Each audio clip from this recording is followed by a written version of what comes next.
Käreneçler gowaça derek has girdejili ekinleri ösürüp yetiştirmek üçin oba resmilerine para vermeli. Lewap welaýatynyň daýhan birleşikleriniň ýolbaşçylary kärenne ýerlerine gowaça derek gökbakçy önümleri ýaly has girdejili oba hojaluk ekinlerini ösürüp yetiştirmek isleýän käreneç daýhanlardan para soraýar. Bu barada Türkmenistanyň Kronikasy neşri habar berýär. Neşre görä Lewap welaýatynyň Saýat Çärjew, Dänew hemde Halyç etraplaryna daýhan birleşikleriň ýolbaşçylary bu maksat bilen her bir gektar ýer üçin käreneçlerden 20.000-30.000 manat aralygyna para soraýar. Daýhanlar döwletden şertnamalaryň esasy kärenesini alan ýer böleklerini gökbakçy we miweli ekinler ösürip ýetişdirmegi girdijilik hasapdaýarlar. Şonuň üçin neşre görä käreneçler daýhan birleşik ýolbaşçylarynyň para talaplarına mecbur razy bolýarlar. Talap edilen para dollaryň resmi alış-çalış bahasy boýunça 5.700-8.500 dollary.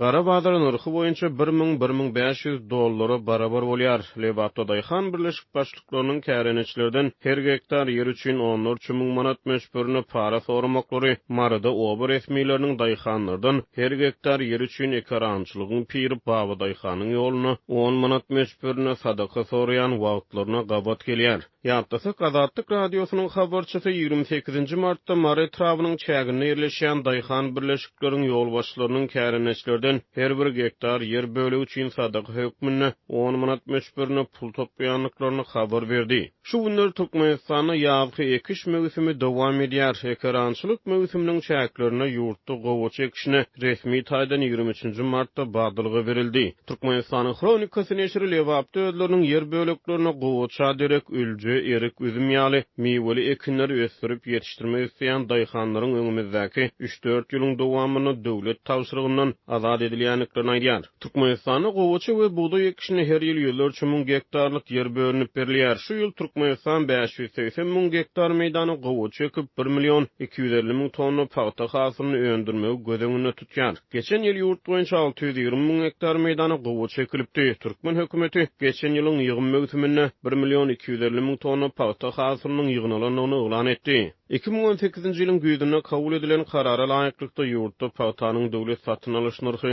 hiline we hasyl mövsümine görä 1.355 manat 2.000 manat aralygyna ýokarlandyryldy. Şol bir wagtda bir tonna buğdaýyň döwlet satyn alyş bahasy 400 manatdan 800 manata göterildi. Ýöne ýurtda dowam edýän durmuş kynçylyklarynyň fonuny emele gelen şertler käreneç daýhanlary gowaça derek has girdijil oba hojaluk ekinlerini ösürip ýetişdirmäge iterýän çemeli. Galy berse de Türkmenistan paxta önümçiligine mecburi zähmetden peýdalanmakda tanqid edilýär. Bu ýagdaý 2018 ýylyň maýyna Türkmen paxtasynyň hemde Türkmen paxtasyndan öndürilen islenlik önümiň Abaşanyň çägine girilmeginiň gadagan edilmegine alyp geldi. Abaşanyň Türkmen paxtasyna girden gadaganlygy henizem öz güýjünde galýar. Birleşen Ştatlaryň Türkmen paxtasyna girden gadaganlygyndan 5 ay töwereg soň 2018 ýylyň oktýabryna Türkmen hökümeti käbir oba hojaluk özgertmelerini kabul etdi. Bu özgertmelere laýyklykda ýurtda oba hojaluk maksatly ýörüýte yer gaznasy döredildi we bu yer bölekleriniň adyndan 70 göterimine şertnamalaryň esasy buğday, gowaça we